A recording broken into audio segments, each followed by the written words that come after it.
Hi there, and welcome to yet another episode of AI-Xplore, where we discuss AI, AI infra, Gen AI, and everything related to AI. 2024 has been a really amazing year for all of us at InfraCloud. We have seen a lot more of exciting things that's happening in the field of AI. We also built our own AI lab as well. Also, we did a lot of interesting webinars on platform engineering at the start of the year. So, in short, we have been quite busy and busy well. In today's webinar, we would essentially be looking at something called as 10x Engineer. But before I deep dive into that, I'm your host. In case you don't know me, I'm Atul Priya Sharma, a senior developer advocate at InfraCloud, where I help individuals and organizations adopt open source tools and technologies by helping them build POCs, create content, and do webinars like these. If you are new to our webinar, if this is your first time here, make sure to scan this QR code to go to our YouTube playlist where you can watch our previous webinars that we have done on AI. You can also go through our previous platform engineering webinars as well. And while you're on YouTube, why don't you take a second and hit that subscribe button as well? So, like I said, today's discussion point is about the modern 10x engineer, code generation, and beyond. And by 10x engineer, none of us here today mean that you need to spend 10x hours more in your current work. The 10x engineer is definitely a superhero. We'll get more into that. And like I always do, I am not here alone. So you won't be listening to me for the next 45 minutes. Thank God.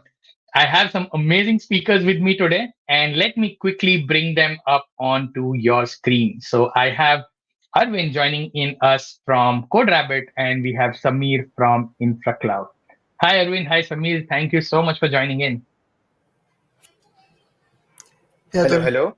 Everyone. Hey, good to see you all. So we have a tradition here where I don't introduce the guest because I'm always afraid that I'll miss out on something that they really want to talk about themselves. So I give this onus to the speakers, to the guests to introduce themselves. So Arvind, why don't you go first and tell our audience about who you are, what you do, where are you from, and yeah, what are your hobbies? What do you do outside of work? Well, thanks, Atul. I mean, this is my first time in InfraCloud, webinar, but then I've been, looking at InfraCloud community grow and all of these events, etc. Thanks for doing this. I'm Arvind. If for the folks who might not have heard my name or like what I do, it's quite possible. I work in the, developer communities. I wear different hats, sometimes like a support engineer, sometimes like a product manager, sometimes helping with partnerships, sometimes just like a tutor, trying to help developers. So my goal is to help developers solve their problems. I currently work at CodeRabbit as a developer go-to-market person. I help them with building the developer adoption and more of that. CodeRabbit is an awesome tool. They do AI code reviews. Apart from the AI code reviews, is like, it's an interesting problem or like an interesting thing for all of us, right? As developers. So I'm so excited to talk more about, how engineering is going to change, and then what's the impact of all of that. And basically, I'm from India. I live in different places altogether, travel a lot, but otherwise, quite happy to be on the stream today from Indian time zone. Yes, it's very difficult to catch Arvind in Indian time zone, and we were able to do that right around the end of the year. Thank you so much for Arvind for joining in. And when Arvind spoke about engineering and engineering career, I think the first person at InfraCloud whose name that comes to my mind is Samir. So over to Samir, who is an expert here, but then I would let him do the honors to introduce himself. Sure. So thanks, Atul. So I've come from developer background. I've done development for about 10, 12 years, and recently, even since I've joined InfraCloud, I have started working on cloud native applications. And in my career of around 16 years plus, I have worn multiple hats. So right now I'm working at InfraCloud as a principal engineer, where I help multiple projects with different aspects of their problems. Sometimes architecting their solutions, or even executing multiple projects, mentoring them, making sure everything stays on track, and also helping the developers in either my project or in InfraCloud to solve and brainstorm on different problems, and come up with solutions over there. Yeah. Interesting. So we have quite a diverse panel. We have a developer GTM and our own GTE, go to engineer at InfraCloud. So I'm sure this is going to be a very interesting discussion. So I was at KubeCon a few months back and even a few weeks back here in India. And, one of the things that I saw there over was a, a flood of AI tools, right? And all of the tools actually promising all of us to become superstar developers. Some of them helping us write code, some of them helping us, find patterns in our observability logs, and some of them helping us review code and, deploy it further. So before I, actually deep dive into the meat of the webinar, let us demystify this whole 10x engineering thing. According to me, it's more about the impact that a person does as a developer. That's what I feel what 10x engineer is. But then let me pick the brains of Arvind and Samir to understand their perspective of what a 10x engineer is. So Arvind, why don't you go first and tell us what your ideology or thought about a 10x engineer is? You are on mute. I'm on mute. Yes. Okay, I hope I'm audible. So again, I think I know that a lot many people think that, oh, it's so cringe that they're talking about 10x engineer. Why does it matter? Right? I'm in the same bucket. I know that there is like a mythical 10x engineer, like some sort of like a angel or someone who does like crazy stuff. Like an individual who consistently delivers 10 times the output, or like, compared to like X engineer, and then, exceptional level of productivity and effectiveness, able to prioritize things, pick things that are like doable, and like, in everything that a project manager or engineering manager would want. uh, but I think, like, end of the day, I think this is what we are all thinking about. But I would always look at an ex-engineer is someone who could see the bug or the pattern or a code smell from very far, and who could imagine what could go wrong if we follow this pattern, or if you dive down this sort of, like, allocating a memory or delocating a memory, or like probably making a call to a specific API, or handling concurrent users in a specific method, right? I think these are people who could probably tell us like how to really make programming an art, and not just a science or a rule engine system. So I would say more of that area. And then these are 10x engineers who live around us. Like they maybe it's specific to a project, specific to a client, sometimes more specific to, like, a sector. It depends on where they work. But right now, that level is like, equalized. And we would talk more about it, but then that's what is an engineer is to me, is like someone who would really know what they are doing and could mentor many people and make them more super efficient. Interesting. I think on a lighter note, what Arvind tried to say was that while a 10x engineer is writing the code, they can look at the semicolon and say that, okay, this is going to, fail in production. So that's a lighter take. But yeah, I agree. Someone who can actually smell, issues like you said, or identify interesting patterns of things, that are happening around. I think that's a good way to put a 10x engineer. Over to you, Samir. What are your thoughts around this? Yeah.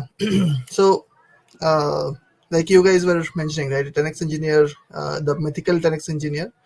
Uh, in pre-AI era, if you ask me, it was very difficult to come across such a personality, because that would mean seeing on working with someone who consistently is producing, uh, a large amount of outcome. Whether you would call it a 10x or a few x or not, that depends, of course, on your lens. But the person is supposed to be working very hard, and getting output in a short time for a very large amount, and that was very rare to come by. But with the advent of AI, this definition itself has changed, because a lot of things that that person would get done in short amount of time because of either its skill level or his knowledge, uh, those things you uh, can get very easily out of AI. So with the advent of AI, uh, uh, this definition of 10x engineer has evolved a bit. So uh, now if you want to be a 10x engineer, there are a few things that you have to uh, understand first, and then make sure you work towards achieving those. And then definitely many of us, or even all of us, can become get to that 10x engineer persona. So some of those could be, first of all, you absolutely have to have mastery over AI powered tools.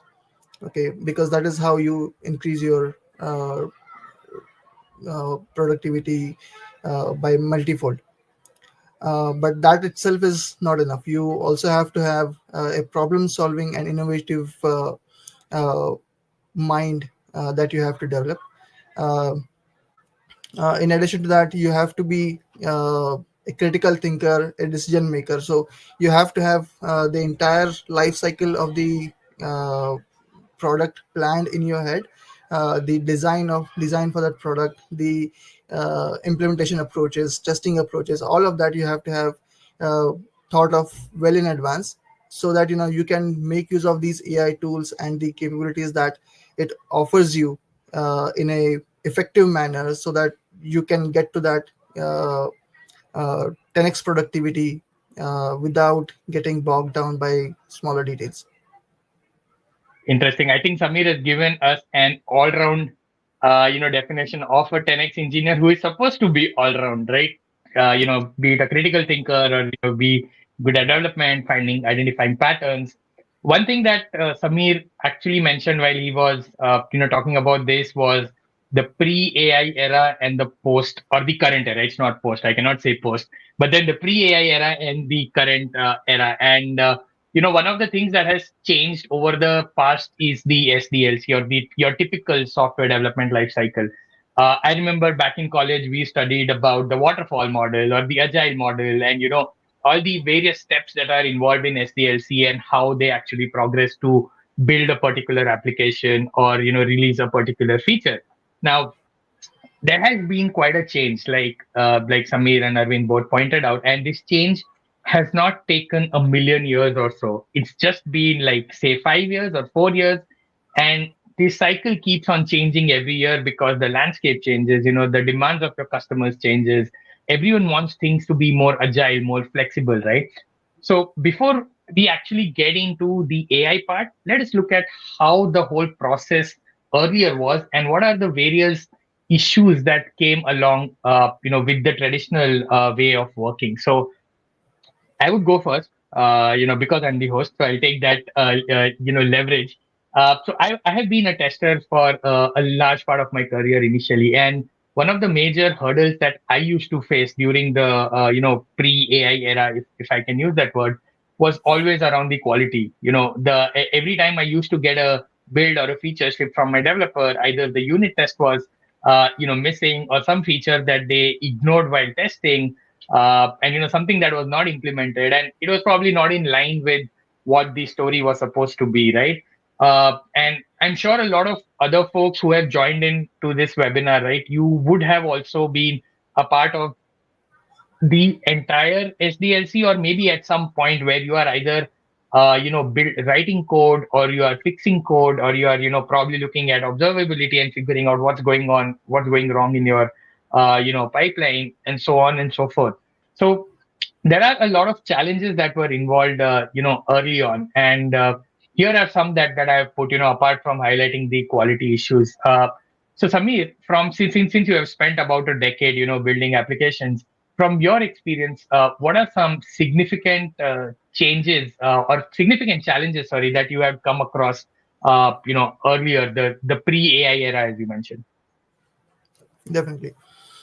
Yeah. So the software development life cycle has changed fundamentally since the AI tools have become core part of the workflows.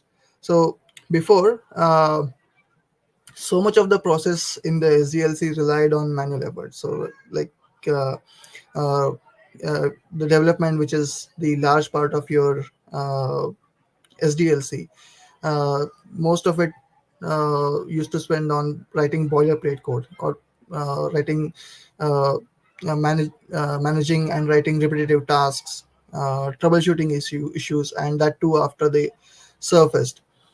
Uh, Now that led to inconsistent quality as well, because even when it comes to reviews, it largely depended on the individual's either capabilities, his skills, and of course, the available uh, bandwidth, depending on the situation or the the timing in which you are in the SDLC for releasing your product. Uh, uh, so this was a mostly reactive process, where the problems used to be identified quite late, and then fixing those would take large amount of time, uh, as opposed to if they were identified before. And what this used to lead to was to having the uh, best practices tasks, for example, writing a proper documentation, writing sufficient amount of unit tests, or even small tasks like maintaining and writing good commit messages. So these kind of tasks, they used to take a backseat. Now, with the AI tools, most of these tasks, which either are repetitive or the uh, best practices sort of tasks, they you can automate them and get them done very quickly. So that actually relieves you a lot of the burden that you used to have, and then uh, that helps you focus on the core or the crux of the product, and making sure that that gets delivered to the highest quality. Sure. I think what I'll probably pick from what you said was initially it was more of a reactive process, and only when something went wrong, we would start trying to figure out what actually went wrong, where it went wrong. And now I think with the advent of AI, a lot of process is becoming proactive. Plus, like you touched upon a few things which focused on how to improve the process, right? And this is where here are some key benefits that we felt are largely contributed by AI. But then, Arvind, what are your thoughts on terms of the various pain points that AI can help solve when it comes to a traditional SDLC? So, what are some pain points that AI solves?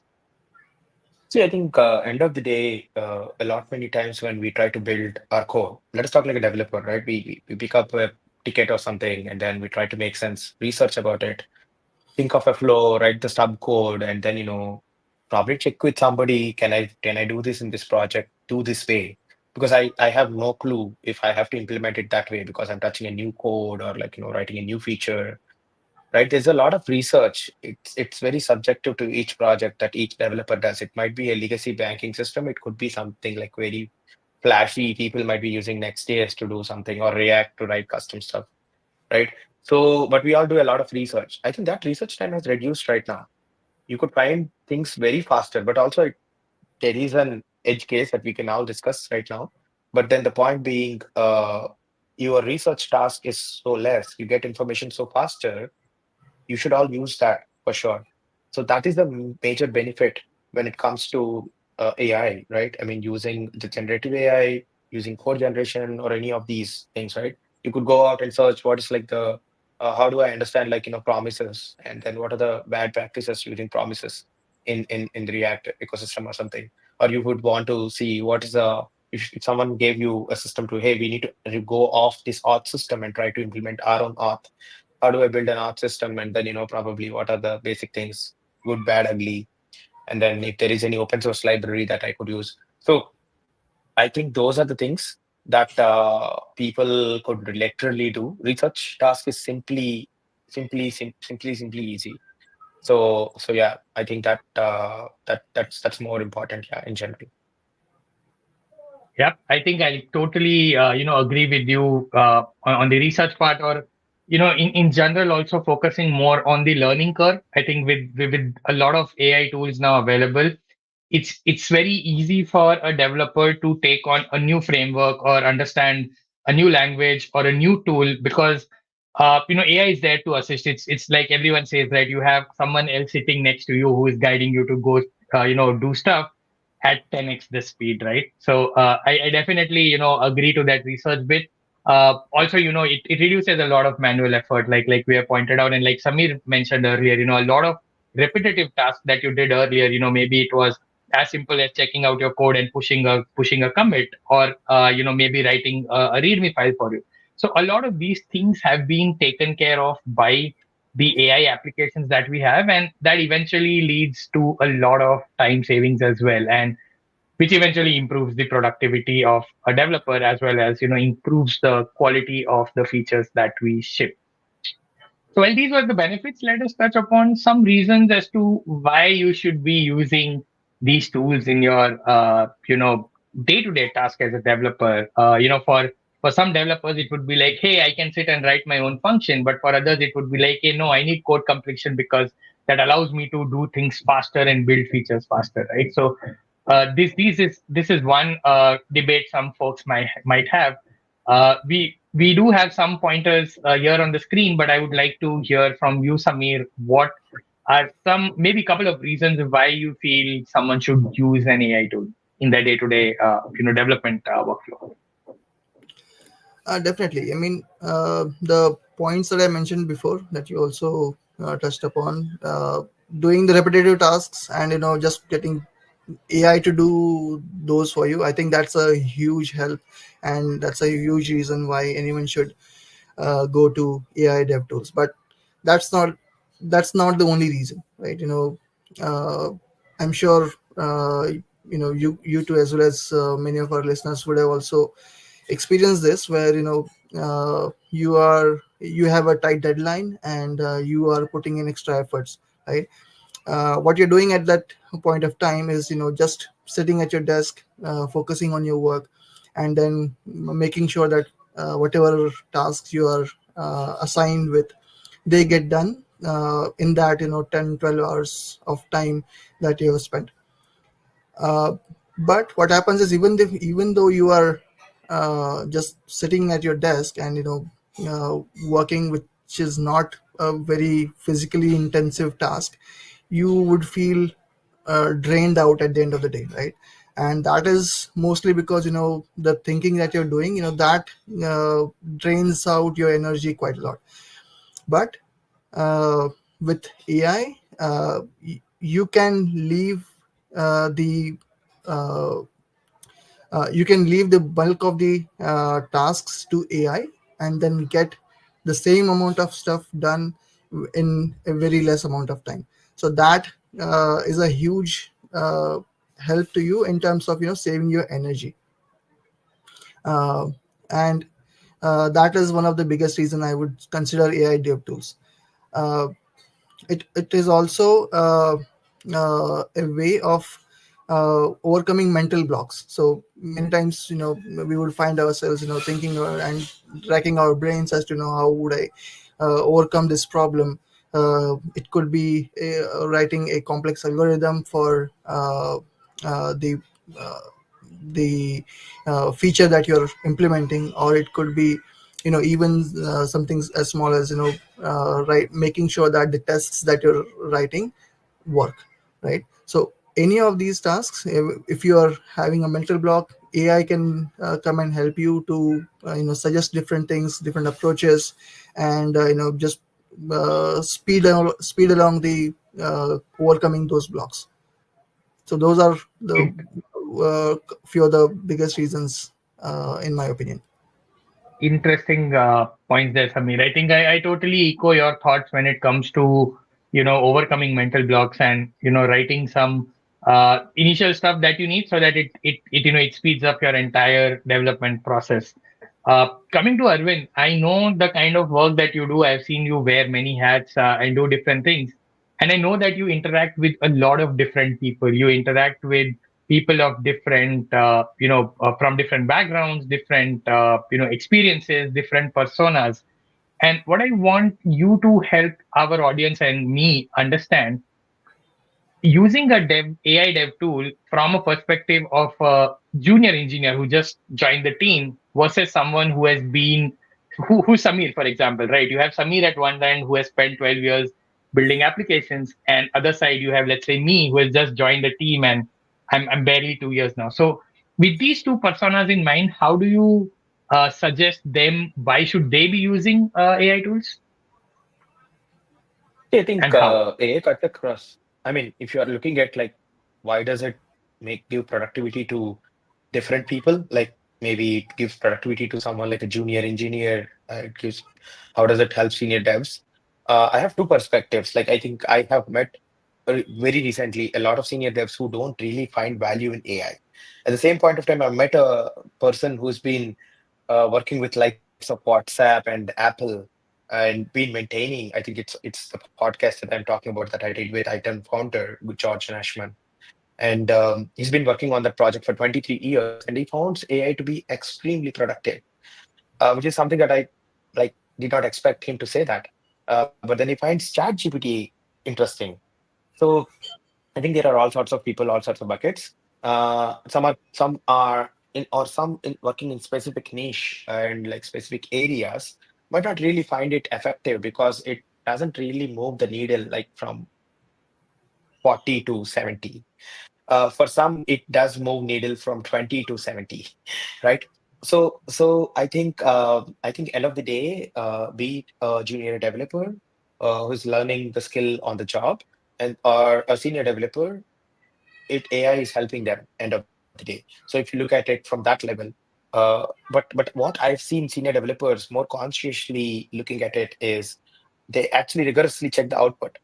They do really rigorous verification of whether is it real, and then they really make fun of it as well when it doesn't work, and then they start developing that contrary notion of like, oh, this one that way, right? Like same thing that you have with linters, right? When linters find issues which are trivial in nature, that you know it is not an issue, and then it still flags that, hey, can this be null? Like, why don't you do a null check?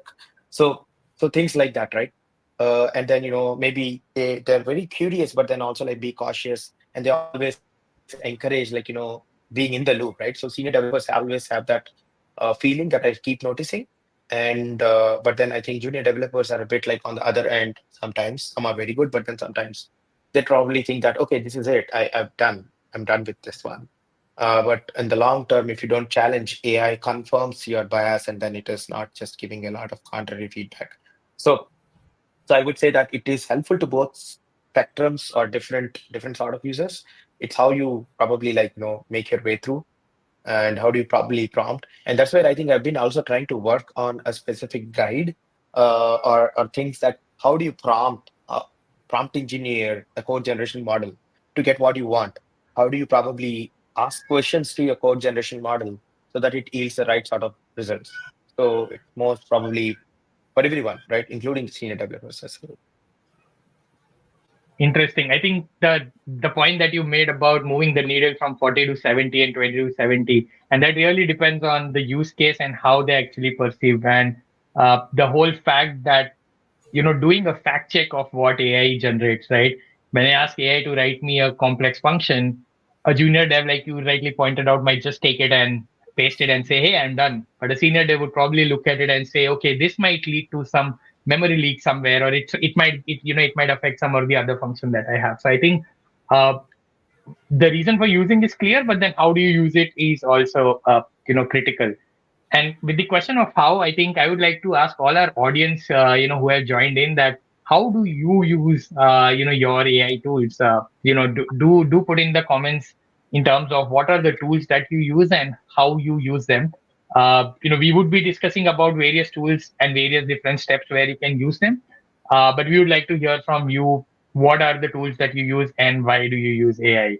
So I'll take the first chance. I'll put my use case in the comments, and I would expect folks to do the same as well. Now, we since we already discussed about SDLC then and now, and we spend a lot of time on understanding the benefits that AI bring to the table, especially in the development life cycle. And like Samir earlier also mentioned, right, AI can be plugged into every step of your SDLC, and it can help you offload a lot of burden from a developer. So, some of the tasks that it can really help with is code generation. I think a lot of us, including me, use it to generate code, infrastructure configuration, or when it comes to writing your documentation or configuring some security settings, or even doing code review, right? So these are some larger areas, and I think over the next 7 to 8 minutes, I will let Samir and Arvind walk through each of these areas, and probably talk about some tools that they have used for each specific task, and how has their experience been using those tools, or in general using the AI tools in that particular space. So let us start by talking about code generation and assistance. So Samir, over to you. Sure. Yeah, so I think this has been the most talked about area in my experience. And there are a bunch of tools over here who have been in the news, in the uh, discussions quite a lot. So Cursor has been gaining a lot of traction when it comes to code generation, and I myself have been using Cursor for a long time. The capabilities that Cursor brings to a developer, they are just amazing. Uh, Especially if you talk about the composer feature of Cursor, I like that quite a lot. And if you have, if you follow the best practices of using AI tools, especially the AI code generation tools, it can be a very, very powerful tool in your arsenal, if you ask me. But that's not the only tool. Of course, there are open source alternatives to it as well. Aider, I have used for some time, and a few of my colleagues also have been using it. So the good part about Aider is you don't have to purchase any license. As long as you have access to some LLM, and you can get an API key for it, you can just use that with Aider, and you're all set. An amazing part of Aider is every time you look at the change log of Aider, you would see how much of the Aider itself has been written by using Aider. So the last release, if I'm not wrong, has the 70 to 72% of the uh, latest release code has been written by Aider itself. So that's how powerful these code generation tools and assistants have been. Interesting. Arvind, have you found, or what's your favorite when it comes to code generation and assistance? I've been following Cursor right from the day one when they announced on Hacker News or something. Mhm. And then I really love the way that the entire IDE space has matured. I'm a IDE junkie. I've been using different IDEs like not just JetBrains. I don't know how many of them remember NetBeans in the Yeah, Java side of things, right. right? And a lot of these IDEs, like I worked on IBM RAD, Rational Application Developer, and Lotus Notes kind of IDEs. So I kind of like a lot of these things. So this is like a fantastic. It's like a toy store for me at this moment. And then I kind of like use VS Code. I used to like find it okay, but now with Copilot and other extensions over the years, I find it like, yeah, I could probably use it. Uh, IntelliJ IDEA is like my favorite one, but then they don't have a lot of AI or really don't seem to well. But then in general, when it comes to code generations, I kind of like use none of these IDs more prominently. I probably use it for stub coding, like just to generate that boilerplate, and probably get it reviewed by CodeRabbit or something to just see if there are any issues. But on the top, maybe I'm more interested in like trying to find out more specific using Claude, give more context to Claude. I have Claude and like also ChatGPT subscription, so I kind of like try to spar around and then see what's better.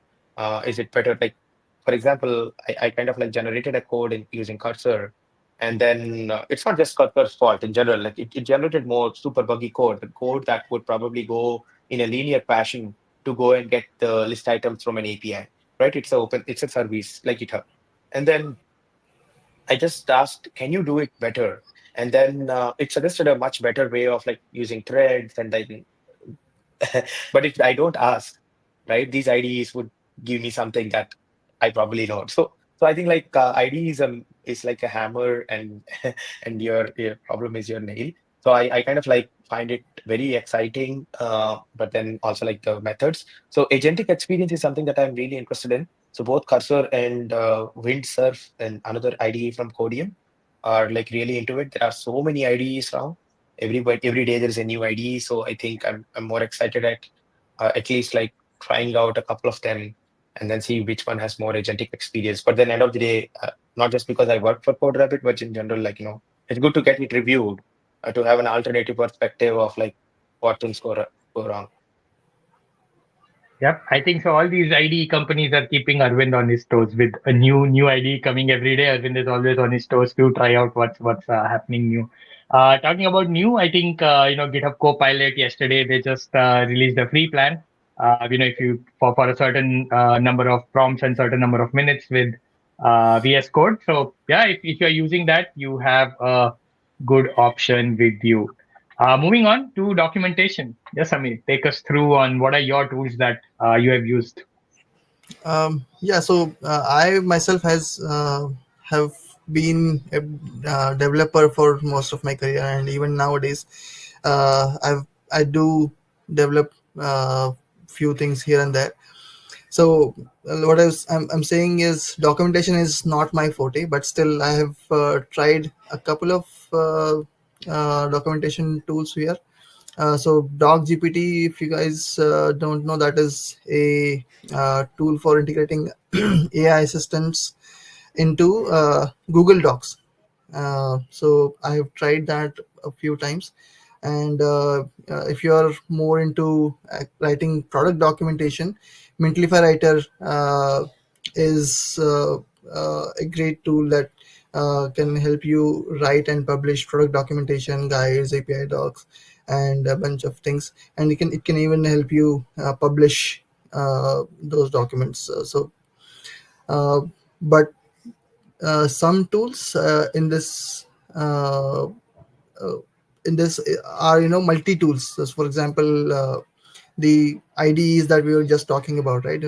They serve multiple purposes. So I have been using the same tools, same IDEs, Cursor and others, to write unit tests as well, and turned they turned out to be great. Uh, So they do the provided job that for you, you right?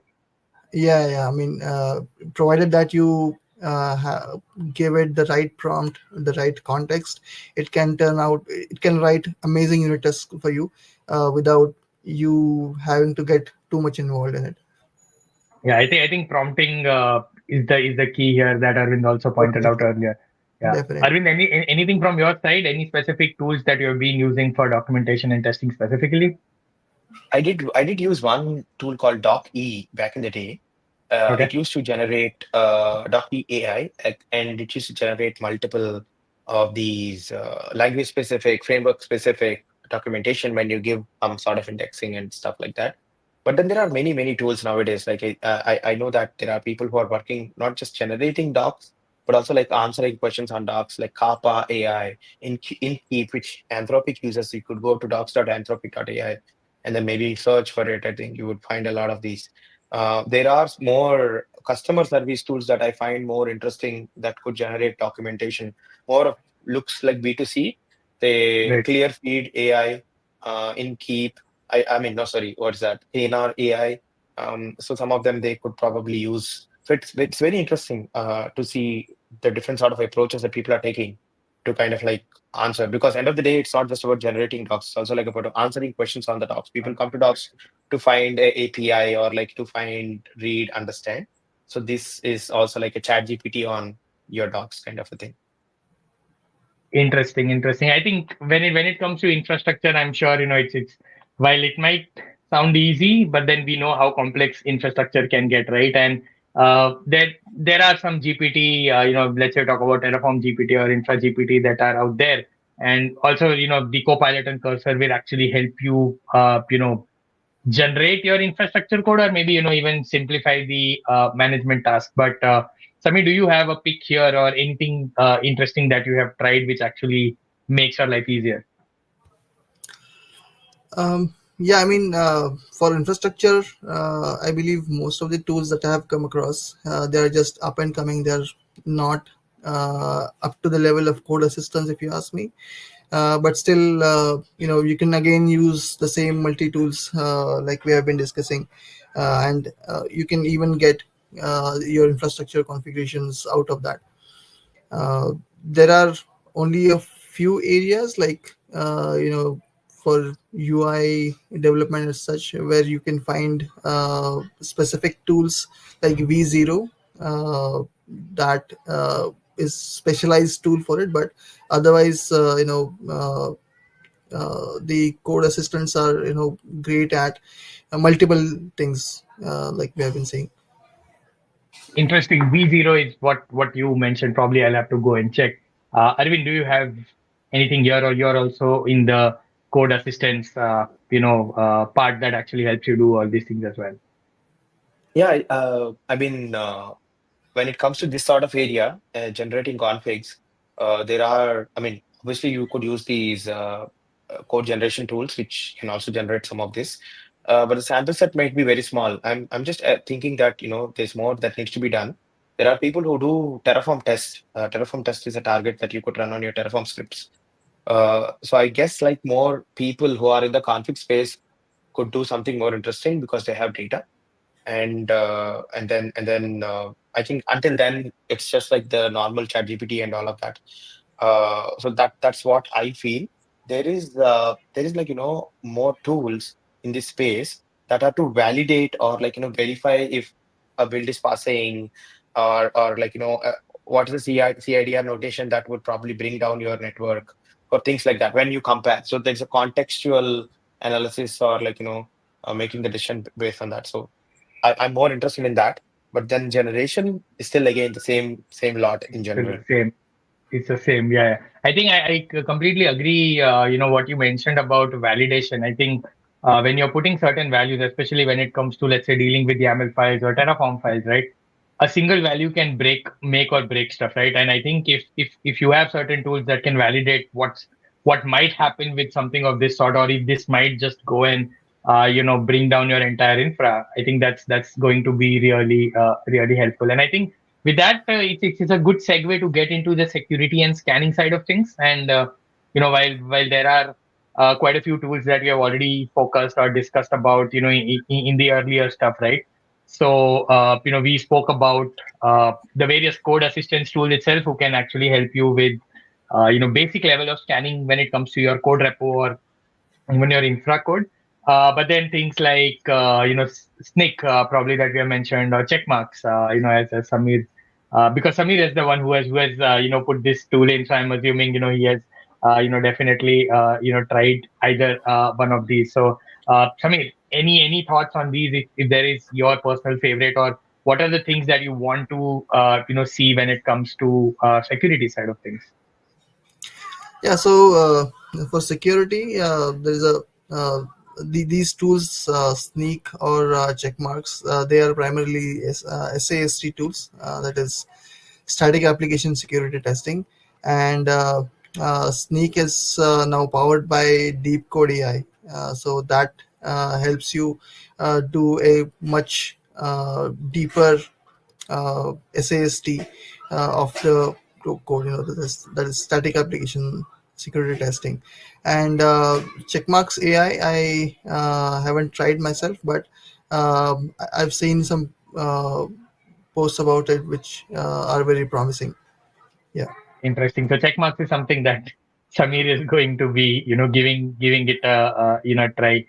So moving on to the code review and quality, which is again very close to me because I started as a manual tester, rolled up into an automation tester. So quality has been something that just comes to me, and I don't know if it's right, but I have an eye for bugs and eye for details, sort of. So, I do agree that a lot of this actually helps you improve the quality, because they have a lot of huge data set provided where they can help us actually improve our code, review our code, and things like that. So, I think this brings me to the essence that the code quality is extremely important, and that is one major area where AI can actually help reach the productivity that you want as well as the quality that you want. And I would probably hand it over to Arvind to discuss more on this side of things, because he has been working in this space for quite some time now, and I think he would be the right person to tell us on the trends that he has seen and how we can work with various tools to improve the quality. Yeah, I think if you don't mind, I think like maybe can I start showing the screen and then like sharing more information about like what I think about this specific case and like show an example more interestingly. So that would Ab- come in, that would tell the value a bit better. Okay. Absolutely, yeah. So I just go down and get your screen up, and meanwhile we have Gautam saying how does he uses ChatGPT. Oh, so by the time we have Arvind's screen coming up, let us see what Gautam has to say. So Gautam says he uses ChatGPT 01 to solve complex problems, understanding insights of tools, how they work, efficient code generation, troubleshooting code, improve code with less interactions mostly. Yeah, so that's a very powerful yet very useful use case that you're doing. And then we have Sunil who mentioned about Terraform GPT that he is using for his Terraform files. And now let us get back to what Arvind has to show us. Yeah, I mean, just like maybe 2 minutes Yeah, I would take to showcase what it is. So I have this a specific app that is fully generated from Cursor, and I don't have a single. I think I all prompted it and probably nudged it to do something. This is- as a name suggests, like this is not like username validated. What I want to do is like get all the stars, the repositories. We all have stars, right? We press on like star button maybe like multiple times a day, if not at least like 10 times a month, right? At least. So all of us have these stars stored somewhere. And there's nice lists also that GitHub has provided that you could probably call, segregate into different categories. But end of the day, we are all like lazy people. Developers are lazy. So if we just start it, we probably not even have created, even if we have created something that we piques interest and then we want to work on it later, but we never do it, right? We don't look at like a organized method, like unless there's a project manager doing it. But end of the day, they generated this fully. So that's why you see username validator instead of like star categorizer or something like that. And like here, I could probably give Arvind Putrevu just the username, and it will get me all the stars. I'm not going to demo this project; like it's properly working. But then I raised this. This is like a report that you could find automatically on Star Categorizer. And then what I did is like I kind of like raised a PR because I just want to understand. I wrote the basic subcode and then I made some small changes and see if there is any issues in this without doing anything. If I used AI and then like get it reviewed by AI, like using LLM or AI as a judge for another AI. And then remember, like CodeRabbit is more reasoned. It also does all these linters and more interesting stuff that you could all check by yourself using docs. But then ideally, like it does all of this like walkthroughs and things like that. Like see currently the I have a sample app, I have a GitHub form component, I have like an API that kind of like uh that sends the data, brings the data from the GitHub, and then and then I send it to Anthropic Claude for categorizing them, and then I send it to the display to display all of that. Right? That's how the entire thing, and there is like whatever I have changed and what components I have added.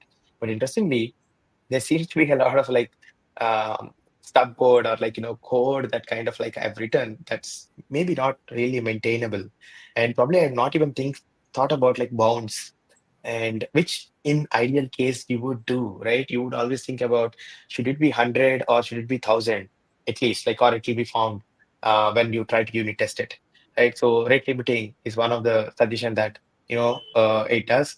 At the same point of time, I also have like adhere to single responsibility principle. Like maybe I'm sending like mixing two things, and probably not handling the response well in general, right? So there's a committable suggestion also, like it tells me like how do I make it a bit better? So it seems to be very interesting to me. And also like, more how do I like, play up with this API key and all. So it seems that whenever I make all these code changes, it seems not everything is so well done. And there's more work that I need to do. And this is like the first pass, right? I think if I grill it a bit more deeper, probably I'm going to get more interesting insights out of this. And then I haven't done, like, there are more nitpick comments that it is trying to do, which is out of the scope, maybe. And then, so it is saying that, and then I kind of like, uh, did not care for it. But I also have a chill profile, like, which says that, make it very simple. Don't try to make it more aggressive and don't try to nitpick. There are more features like this. So the point being, it's not about just CodeRabbit. It's about like the AI code generation, or like even generally when you write code, you might not have all the time a perspective which a human brings in a code review or validation point of view. So that's where I think all of this is going to help you. And that's where I think uh, AI could help each other, but or your regular processes could help each other, like your unit testing. So it's more important that we give value to all of these things than ever from the previous. We also have similar repo that if you want to check, like there's something called CodeRabbit PR review. You could just raise the PR review on this repo with a subcode. It's open source repo, and like, for example, Atul recently made an OS code. It's a simple login page app. And then you can simply find a bunch of OS issues. Of course, he purposefully generated some of them, but then there are more interesting issues about libraries, about how do you manage that. A lot of this. Pretty interesting, actually. You should, just for fun. So I think I would leave this link in the comments, but otherwise, I would want you to test it for fun, right? Why don't you try that? CodeRabbit -PR -review. Just give it a shot. Thank you so much, Arvind, for that. And what we just witnessed was a very cool yet insightful intro to CodeRabbit. And I've been fortunate enough to give it a try, to give it a shot. And, it has been quite interesting. Arvind has shared a link for that as well, the PR reviewer that we have. So you can go ahead and check it out. It's there in the comments as well. So it has given me a lot of insights in terms of how to write better code as well. And I think two things that stand out for me is the sequence diagram that is generated. I think that just blows my mind always. I create an application with multiple files, with multiple modules, different classes, and just raise a PR and it's there. It tells me that, okay, hey, this function is interacting with this particular actor and this is what it's doing. So I think it gives me a real good, overview of it. And then secondly, I think it's very configurable. So I've been pointed out at one place that he has given the review profile to be chill. And, that's where you can play around and configure the whole, review process. If you think, you are a Superman and you can take every, possible comment that can come, just change the profile from chill and then you will get the real answer of how an actual, code review actually takes place. So do check it out. It's been a fun tool that I have used, and I think now it's fair enough that we have spoke about a lot of tools, a lot of processes where different tools can be used, different areas. We heard from users how they are using various tools. It's important to understand the pitfalls of this because when there are a lot of people talking about tools, I'm sure that a lot of people who joined the webinar today got to know about a lot of tools, and if I'm not wrong, maybe 90% of those people will actually just go there and just Google that tool, configure it, and start using it without probably giving a heed on how things happen or how it works. So I think it's important to understand or discuss what are the common pitfalls that occur when people adopt AI tools, and then what are the best practices to avoid them. So there are a few points here, but then Arvind, what are your thoughts on some pitfalls that people actually get into when they are adopting new tools? I think I would still want to say that, please, please think like cross question. think it like a legal drama, right? When you ask a prompt and then like it gives you a code or something, especially with code, right? Or any configuration or anything that you're generating, even docs, right? Even if you're trying to verify some normal information, try to cross check, are you sure? Or like, does it solve this? So that's that sort of like cross verification and reasoning it with is very important. AI confirms your bias. It's very important statement. Like, it confirms it adds a plus one to you. And then just remember that, you might not want to do that over and over. And then, and it also like, probably gives you what it can do in like the limited set of thing. If you have perfected a prompt and asked something really interesting, then I think, like, it's a different challenge altogether. But otherwise, most of the times we just ask like, questions like, can we generate a palindrome? And then it generates a palindrome code. So, but we know that we don't ask, our asks are more complex, right? So just remember, like all the points that are on slide, we all discuss and we put it together. So just remember that, while all of them are important, that's the major one: blind trust, proper products. It gives you a lot of adrenaline rush to code with AI, and I've been experiencing it like for the past 1 year, and I kind of like couldn't ask for more. Yeah, I think I've fallen into this trap. Talk about premature jump to development. I've been there. Like, hey, quickly generate something and I directly use it. Or you talk about spaghetti code that we used here, because my role, I usually am spending time writing, building different use cases, different applications, and very often I don't actually look at things, or maybe I didn't used to look at things. Now I definitely do a careful consideration, but then back in the day, it used to be like, okay, hey, build me a login page and just get done over with it. Now, how do you avoid this pitfall? So, Samir, would you want to give some few tips, your few quick handy tips that people can take back and to avoid such common pitfalls? Sure. I think the biggest one that people must follow to use any AI tool, just not the AI tools that we have discussed in the webinar so far, but even if you're just chatting with Chat GPT and expect a good outcome, or a relevant outcome, one thing that everyone must do is prompt engineering and learn how to do that. So uh, what happens is, when we are developing, right, like you mentioned before, uh, premature jump to development, we are all guilty of that. And what happens is, the picture is kind of clear in our mind at that point, but what we end up doing is, we just be very stingy with the words that we use with the AI, and that of course is not going to convey the full picture of what you want to get out of AI. So that of course will generate something for you based on its own algorithm, but then more often than not, it will not match what you were expecting out of it. So it is very essential that whatever your thoughts are, you have to put them in the prompt and in a proper format. So that is why prompt engineering is a must have, if you ask me, for everyone who is using AI tools.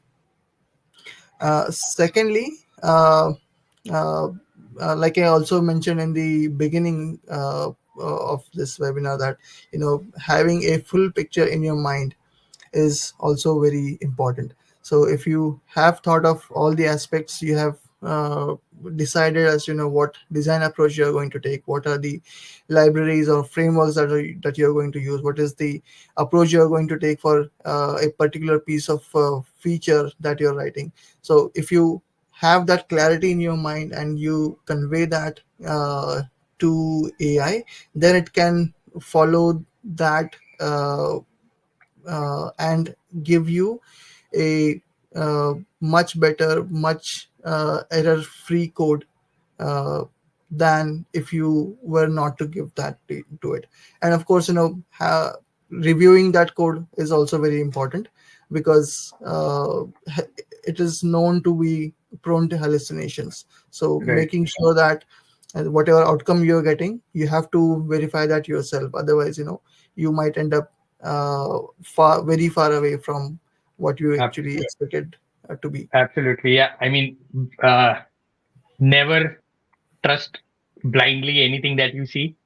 Have the better the prompts are, the better the responses, that you will get. So I think these slides will be available. This webinar is recorded, so you can definitely go back and see what we discussed. We are at the top of the hour, and if you have any questions, we can take them. I think there was one which I guess Arvind has responded to, but I'll still flash it on the screen for our viewers and would want Arvind to respond to that on the speed as well. So Ali Heather asked, does the PR reviewer cover the code coverage and percentage coverage and also ensures whether UTs are being covered or not? You are on mute, Arvind. Okay, I keep Yeah, hearing. So no worries. today, CodeRabbit is more like, informally generate unit tests over the PR for validation and all, but it's not like a formal command, which we really intend to do more of like, documentation generation and then unit test generation. It's very exciting place to be in because like, there are 50,000 new open source projects that use CodeRabbit. And then you would see 500,000 PRs on GitHub itself, open source PRs that CodeRabbit has reviewed. And then we have reviewed more than 5 million PRs and installed it more than a million repos. So I think it could adequately, with all the context and interesting information, I think it definitely with each PR it can do that. But then it is not like a formal feature. What it shines, I mean, that PR reviewer shines is like, taking a first pass and then, giving more code quality and security focused comments, giving more refactor suggestions that are interesting. So more of that sort of a thing, right? I think that would be really useful. And definitely more features. The community is very active in our Discord, and then I'd also drop the Discord thing. Please join our server and ask any feature requests that you have. Would love to get to know more from you as well. I mean, what you are thinking about, what are your issues in general when it comes to code generation or like using these AI tools. Yeah. Yep, I think Ali, you should probably give this a try because I have tried it and definitely it's very easy to set up. I mean, just a 2-click and it's there with my repo and that's how I built that OWASP use case and I was able to do it. Uh, Ali does have few suggestions, so I think Arvind would probably discuss in chat. But then there's the Discord link. If you want to know more about CodeRabbit and how things are going there and how you can use it, please feel free to check out the Discord channel. So with that, we come to the end of this webinar. I think we spent quite a lot of time, understanding the then versus now in the whole AI landscape and how it is changing. And I think it was important as well because setting the right context is very critical before you get into what's happening now. So thank you so much, Arvind and Samir, for your time.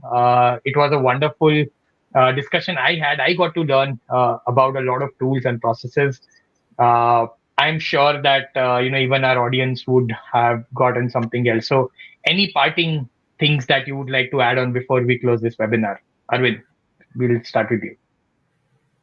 Well, I think don't stop coding with AI. I think as developers, we are definitely at an exciting time, and give it a shot. Try it like a toy store, and don't hold back. I know that when it comes to code, a lot of things come to our mind. Like should I use it on enterprise code? Don't use it on, of course, like your enterprise code base or something. Just I mean, your company's code base or client's code base. Of course, use it on your own thing. Try it in your personal repos. GitHub is free. There are so many free tools out there. So just give it a shot. This is not like any other bot or any other thing that will come and go away, becomes targeted one. This is like addressing a large surface area. If we are with it, we are going to be like, we are going to be like, grow and bubble up well with AI. It's going to help us a lot of productivity and all. Yeah. We'll be 10x engineers. Yeah. I mean, I don't want to use a 10x I while get it. the 10x, modern 10x engineer is here already. Right, right. Samir, any quick closing remarks from you? Yeah, I mean, I would just echo what Arvind mentioned. Right? AI is a very prominent area, and it is going to be even more useful than what we have been seeing so far. So using AI tools for development is a must, if you ask me. And there are some catches, like we were discussing at the end. There are some things that we need to watch out for. But as long as we do watch out for them, try to avoid them, and use these tools to best of their capabilities, I think this will help every one of us to you know increase our productivity quite a lot. Yes, so I think the one thing is go and give these tools a try, see how they work for you, and then figure out which tool works best for you, which use case you want to use, and then just make it your ally. So once again, thank you so much, Arvind and Samir, for your time, and thanks to all our wonderful audience for your questions and discussions. Me, Arvind, Samir, we all would be going through the LinkedIn questions or comments that we might have missed and interact with you all. This webinar is recorded, so you can very well watch it on our YouTube channel that would be going up tomorrow. So thank you once again. Have a wonderful, 2024, the few weeks that we have, and wishing you all a happy new year in advance. So see you all in 2025. Bye bye. Thank you. Thank you. Bye. Thank you.